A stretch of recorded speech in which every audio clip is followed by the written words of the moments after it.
an atheist? I am definitely an atheist, yes. Now, why are you an atheist? Why am I an atheist? Because there is no God. Atheism assumes that you can disprove the existence of a God. Agnostic is a more correct term, but I'm an atheist. Are you an atheist? Yeah. I am an atheist, yeah. I am, yes. I am. So you're not an atheist? No, I'm not. So you're leaning that way because of evolution? Yeah. I don't believe in there's a guy in the sky that lives in the sky. You believe in evolution? Of course I do, yes. Live science says of Darwinian evolution, it can turn dinosaurs into birds, apes into humans, and amphibious mammals into whales. What Darwin showed in his work on evolution and natural selection is that we don't need to invoke any supernatural force or power to account for the development of life through time on Earth. The ongoing processes that are observable in today's world. Do you think it's a belief? I think it's just fact. I think more like facts. There is too much evidence to ignore. Do you think it's a belief? No, it's science. It's the way it happened. It's logical. You know, all the scientists pretty much agree with it. It's more of a fact. When did you start to believe? When I started to think for myself. When did you start believing? When I took my first biology class. It all started to make a lot of sense. The teacher made it very, very easy to understand. I generally trust the scientific community. Makes more sense than any religion or anything. The fossils they found of all the cavemen, the Homo sapiens, the dinosaurs, it shows clear evidence. I believe in science. What's your major here at this university? Biology. Your biology major? Yeah. You believe in evolution? Yes. What's your major? Geology. Chemistry? Biochemistry. Environmental science and policy. I'm a physicist. Biochemistry. Okay, do you believe in evolution? Yes, I do. Do you believe in evolution? Yes, I do. Of course. Yes, I do. I do believe in evolution. You believe in evolution? Yes. Are you a strong believer? Yes. Are you a strong believer? Yep. Yes. Yes. Absolutely. A scientific method is based on the collection of data through observation and experimentation. Science Daily. Could you give me some observable evidence that evolution is true? Something I don't have to receive by faith. Yeah. Some observable evidence. I mean, take a look at what happened 65 million years ago. Hang on, I can't. That's 65 million years ago. I believe, millions of years. So that can't be observed. We can trace the evolution through the fossil record. Could you be specific? Just give me one. Between 6 and 7 million years ago. Hundreds of thousands to millions of years? So it's quite a long time. Yes. Millions of years. Yes. So it can't be observed. Evolution is not testable over time. We are condemned to live only for a few decades, and that's too slow, too small a time scale to see evolution going on. Richard Dawkins. We see nothing of these slow changes in progress until the hand of time has marked the lapse of ages. Charles Darwin. You've got the canine kind, the coyote, and the domestic dog, and there's the feline kind, which is the cats, the tiger and the kitten, and you've got humankind. So Darwin said there'd be a change of kinds over many years, so could you give me one example of observable evidence of a change of kinds? So, for instance, the fossil record shows the common ancestors of all carnivores, that cats and dogs were once linked, once united by a common ancestor. How long ago? This, I believe, was like 60 million years ago. I don't want something I have to accept by faith. I want it to be observable. Observable evidence. Well, I mean, if you're just asking me here on the street, there's not really much I can tell you in terms of observable evidence. Like, we would have to really examine existing data to draw conclusions of our own. I would have to have faith then. We would have to have some amount of faith. Can you think of any observable evidence for Darwinian evolution where he said there'd be a change of kinds? Monkey to man, is that what you're talking about? Yeah, a change of kinds. I don't really believe there's any proof for that yet. Well, monkeys are the only ones with the 5th digit, like we have. Well, koalas have a 5th digit. Did you know that? I didn't know that. Think we're evolved from koalas? No. When I went to, like, Washington, D.C., I saw they had a whole exhibit just on In the Smithsonian? Yeah, in the Oh, Smithsonian. wait, so that is just like some stuffed dummies, like standing around a fire. I know that everyone talks about the missing link for humans and whatnot. I believe that there are connections that are out there that we haven't found yet. I'm going to trust what those experts did. those experts came up with. I have a strong trust in evolutionary ideas based on the evidence presented. Can you think of any observable evidence for Darwinian evolution, a change of kinds? I haven't seen it myself, but I believe what the textbooks tell me about it, so... So you've got faith in the experts? I have faith in the experts, yeah. I guess similar to how religious people have faith that God actually exists, I have faith in the experts knowing what they're talking about. The scientific method must be observable and repeatable. So could you give me one piece of observable evidence for Darwinian evolution? Okay, I would point to, as one great example is look at the genetics of the stickleback. What's that? So stickleback fish are a very interesting collection of species that were recently isolated after the end of the Ice Age. What did they become? They're various species of sticklebacks. They stayed as fish? Well, of course. Can you think of any observable evidence where there was a change of kinds? Fish. Human beings are still fish. Human beings are fish? Why, yes, of course they are. How long did that take? A couple billions of years, millions. A couple of millions? How is that observable? It's not. We came out of the ground as a mammal, and one mammal created... Come out of the ground? Didn't we come out of the sea? Huh? Well, initially in the beginning, we came out of the ground and the sea. After the great destruction of the... So did we have lungs or gills when we came out of the sea? You want to know something?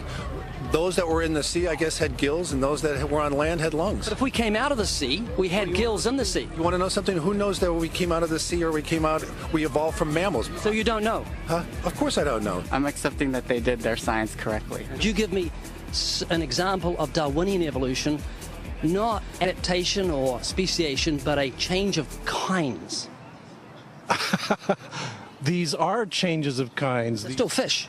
They're distinctly different fish. We have thousands of examples. Can you give me one? I can give you thousands. Just one. For instance, I would say look at Lenski's experiments with bacteria then. So what do the bacteria become? The bacteria are still bacteria, of course. That's not Darwinian evolution. That's not a change of kinds, is it? It is a change. It is a change in the genetic makeup of the bacteria, which is... They're still bacteria. So what do the bacteria become? A new kind of bacterium. So it's still bacteria. There's no change of kinds.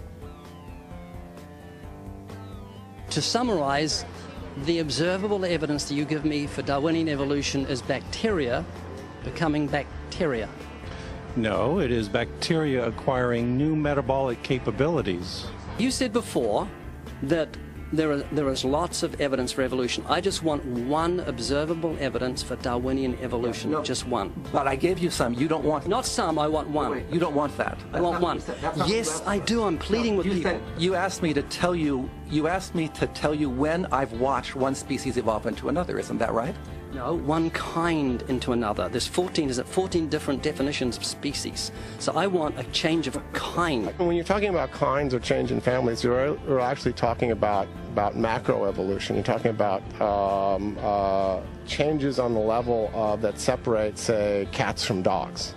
So could you give me any examples of Darwinian evolution? Well, when you say examples of that, then you have to sort of look at over a longer time frame. It has nothing to do with faith. Faith is something that I have to, unseen, I have to believe in. That's it, unseen. Look, do you believe evolution?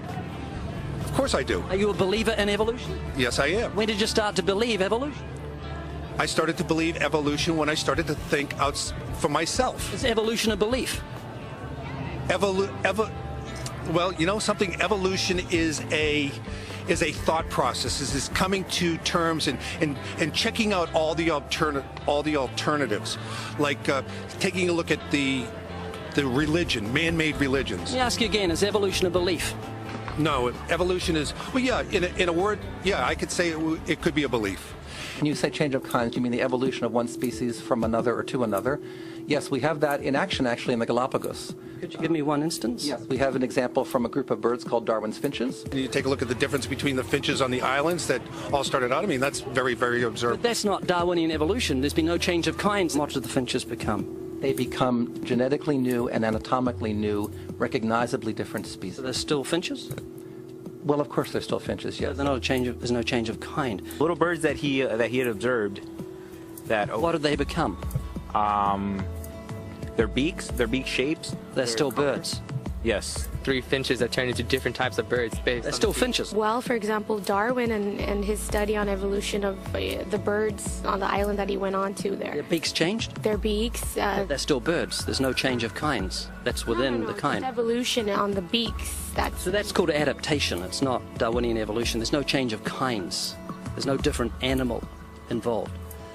I want something that shows me Darwin's belief in a change of kinds is scientific. Darwin spoke of a change of kind. Can you think of any observable evidence for Darwinian evolution where there's a change of kind? Change of kind. Change of kind.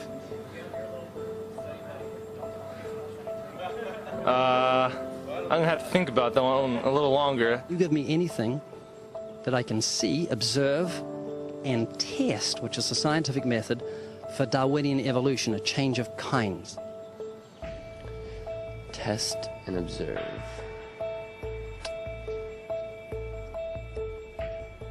Could you give me observable evidence, which is the scientific method for Darwinian evolution, a change of kinds?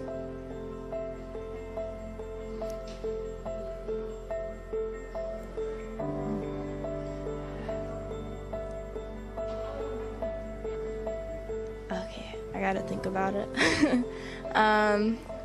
So you want the evidence of it? I would say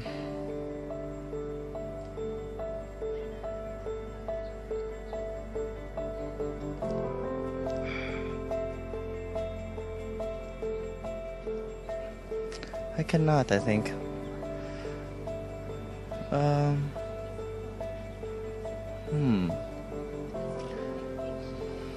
It's a hard question, actually.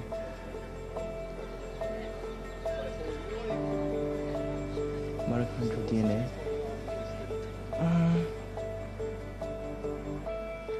So, can you repeat the question again? Could you give me any observable evidence, just one, for Darwinian evolution? Let me think about that for a sec.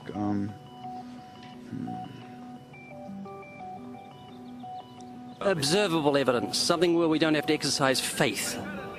Something that can be observed, like the scientific process, observable. That's a good question. That one I'm not quite sure. So you can't think of any observable evidence for evolution? No. How do you know it's true? I'm not sure. So Darwinian evolution is not observable, it's not scientific. I guess so. So it's unscientific, you can't prove it. It's scientific, actually. You could prove it. It could be proven, just... Do it for me. That's hard. That's just too broad of a... It's unobservable, that's why you need millions of years. Yes, exactly. You're trusting the biology majors and the biology professors know what they're talking about, and they can't even give me evidence of a change of kinds. Well, then there isn't one. If they don't give it, then I wouldn't say there was. Yeah. I just go on what I've seen and what I've learned from class. So you believe? Yeah. You know what that's called? What? Blind faith. Blind faith. Faith is the great cop-out, the great excuse to evade the need to think and evaluate evidence. Richard Dawkins. Do you believe in intelligent design? Of course not. Do you think everything is intelligently designed? No, I don't believe that things are intelligently designed. Okay, you seem like an intelligent person, so I'm going to ask you something. I'd like you to make me a rose, okay? How would you make a rose? I don't have the capabilities to do that. Hang on. No, it's not intelligently designed, so you should be able to whip me up a rose real quick. Do you believe a rose is intelligently designed? Definitely not. In order for me to know what to make, I have to know what a rose is. Well, it's got a seed, so you've got to start with nothing and you've got to create a seed from nothing. Oh. Can you do that? No, I can't. Could you make a rose from nothing? No. Can't make something from nothing. It's just basic, science. A rose from nothing? A rose. Just like, I can't, honestly. Why not? Me, I have no supernatural abilities. All the geniuses in the world can't make a grain of sand from nothing. We don't know where to start. I can't. Why not? I don't have millions, billions of years.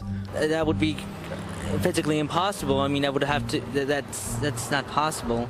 So how could you say everything's not intelligently designed? Where does that leave you on the scale of intelligence if you say everything's not intelligently designed and you can't even make a rose? Why do you think there's no one teaching intelligent design at UCLA? Because they're not allowed to.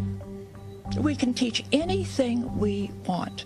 There's a reason intelligent design isn't taught in our learning institutions.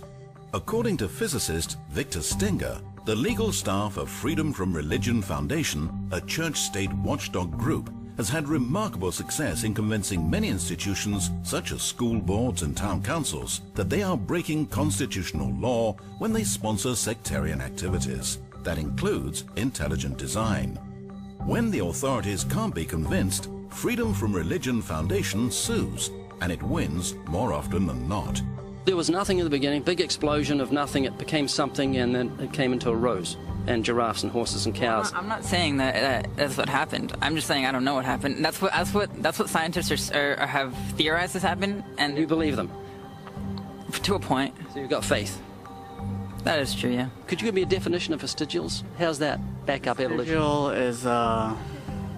is like, I'm not a biologist, so I'm kind of fuzzy here, but it's like a remaining organ that is not used. Like, for instance, our appendix.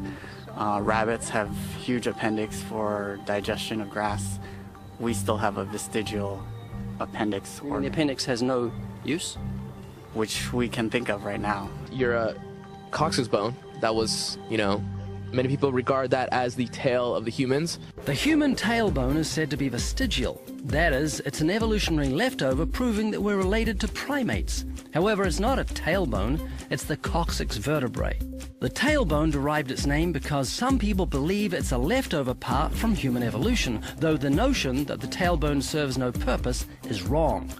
The coccyx is an extremely important source of attachment for tendons, ligaments, and muscles. Evolutionists also claim that the appendix is vestigial, but it's not. The appendix is actually part of the human immune system. According to Scientific American, for years the appendix was credited with very little physiological function. We now know, however, that the appendix serves an important role in the fetus and in young adults. Among adult humans, the appendix is now thought to be involved primarily in the immune functions. I would consider myself an atheist, yeah. Can you think of any famous atheists? I believe Neil deGrasse Tyson. Neil deGrasse Tyson said, "I can't agree to the claims by atheists that I'm one of that community." Can you name a few? Famous atheists. Apparently not. Start with Isaac Newton. Isaac Newton said, "The most beautiful system of the sun, planets and comets could only proceed from the counsel and dominion of an intelligent and powerful being." Can you think of any famous atheists? Yeah. No. A famous atheist. Yeah, a famous atheist. Yeah, my dad. He's not famous. Skeptics' websites often include examples of famous atheists in an attempt to win converts. But more often than not, the famous personalities cited are not actually atheists. This is a popular atheist poster on which are Ernest Hemingway, Abraham Lincoln, Carl Sagan, Mark Twain, Thomas Jefferson, Benjamin Franklin, Albert Einstein, and Charles Darwin, along with the words, "Atheism, good enough for these idiots." Clearly, atheism is for intellectuals. But one moment, Abraham Lincoln wasn't an atheist. He said, "I know that the Lord is always on the side of the right, but it's my constant anxiety and prayer that I and this nation should be on the Lord's side." Neither was Carl Sagan. He clearly stated, "I am an agnostic." Mark Twain hated religion, but he certainly wasn't an atheist, saying, "None of us can be as great as God, but any of us can be as good." Benjamin Franklin said, "God governs in the affairs of men." You'll find Thomas Edison listed on Celebrity Atheists, on Positive Atheism, and other atheist websites, but he wasn't an atheist. He said, "There is a great directing head of people and things, a supreme being who looks after the destinies of the world." Thomas Jefferson said, "Say nothing of my religion. It is known to myself and my God alone." Albert Einstein rejected the Bible as the Word of God and said that the Creator was unknowable and that God, being personal, was childlike. He lamented, "In view of such harmony in the cosmos, which I, with my limited human understanding, am able to recognize, there are yet people who say there is no God. Well, what really makes me angry is that they quote me to support such views." He categorically said, "I am not an atheist," and when referring to those who deny the Creator, he used the term fanatical atheists. Charles Darwin said, "I have never been an atheist." So out of the 8 famous men on the poster, there is only one who was an atheist, Ernest Hemingway. According to his biographer, back in 1961, Hemingway, quote, pushed 2 shells into the 12-gauge Boss shotgun, put the end of the barrel into his mouth, pulled the trigger, and blew out his brains. There's your poster boy when it comes to atheism. Keep in mind that even though some of these men claim to believe in God, it doesn't necessarily mean that they're believers in the one true creator revealed in the scriptures, or that they're genuine Christians. However, when atheists use theists or agnostics to promote their godless agenda, they're being dishonest. Then again, coming from those who claim that morality is relative to each person, convenient dishonesty should not be a surprise. Do you believe in moral absolutes? No, I do not. Is rape wrong? Rape is wrong in our culture, yes. And it is rape always wrong? It depends on your beginnings. If you say that you have a respect for other human beings, then yes, rape is always wrong. So there are moral absolutes. Is rape absolutely wrong?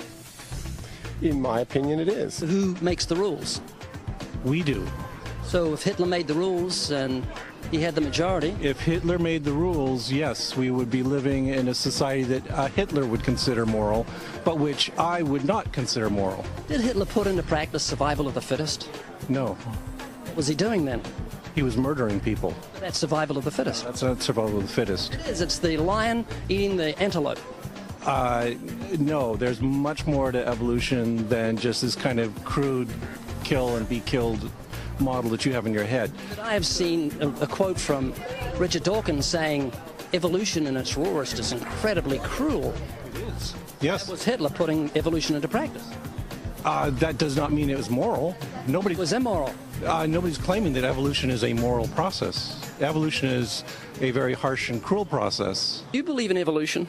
Yes, I do. You have a dog? Yes. Love your dog? I do love my dog. Yes, I do. I love animals. Okay. Well, your pet dog and your rotten neighbor are drowning. You'd only save one of them. Who would you save? That is a tough one. You only save one? Why are you hesitating? Oh, I think I would save my dog. I don't know why I'm really hesitating. Because I don't know. I feel like people would see me as a bad person if I said the dog. I'll save my dog. So, is your neighbor not worth saving? Well, he's not worth saving more than my dog is. I'd go with the dog.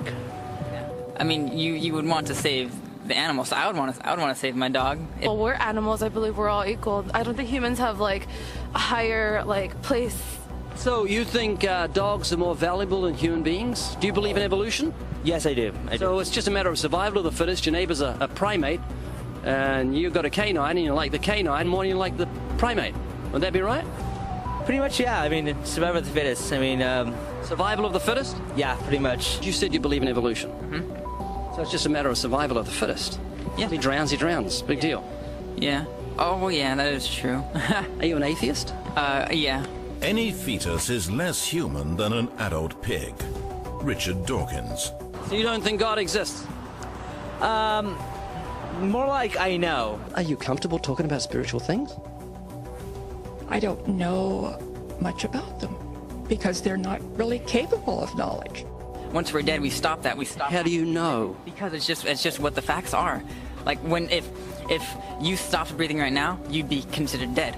Jacob, if you were a car and your motor got turned off, that'd be right. That's inanimate. But you're a living, biological human being with a life of God in you. We are a mechanical being because we have different parts that... Is there no life in you? Yes, there's life in me. That's your soul. One more thing, because you're a very intelligent man. Spell the word shop. Shop? Like S-H-O-P? S-H-O-P? What do you do when you come to a green light? You stop. Green light. Green light. Oh. Very good. You go. Peter, you've been a good sport. Thank you very much for talking to me. Okay. I generally don't engage creationists because it's not good for my blood pressure. So you're going to think about this? I think about it a lot, actually. Like I think about death and how fragile life is, and how just in a second it could all be over and there'd be nothing. You know, the problem with those who are unable to see evolution, I think, is they don't have imaginations. Anatomical clues to human evolution from fish. Human beings are still fish. Human ears evolved from ancient fish gills. We came out of the ground as a mammal. Heavier dinosaur arms led evolution to birds. Do you think we're related to pigs? Do you think we've got a common ancestor in pigs? Yes. Proof that fearsome T-Rex evolved into a chicken. Do you think you're a primate? Yes, I am. Are you a talking primate? I am. Are you a cousin of bananas? Why, yes. When whales walked the land. I'm accepting that they did their science correctly. I generally trust the scientific community. I'm going to trust what those experts did. Those experts came up with. Darwinian evolution rests on faith. And once again, according to Richard Dawkins, faith is the great cop-out, the great excuse to evade the need to think and evaluate evidence. Darwinian evolution requires great faith. The knowledge of God, however, is clearly seen by all mankind. For since the creation of the world, his invisible attributes are clearly seen, being understood by the things that are made, even as eternal power and Godhead, so that they are without excuse. Because although they knew God, they did not glorify him as God, nor were thankful, but became futile in their thoughts, and their foolish hearts were darkened. Professing to be wise, they became fools.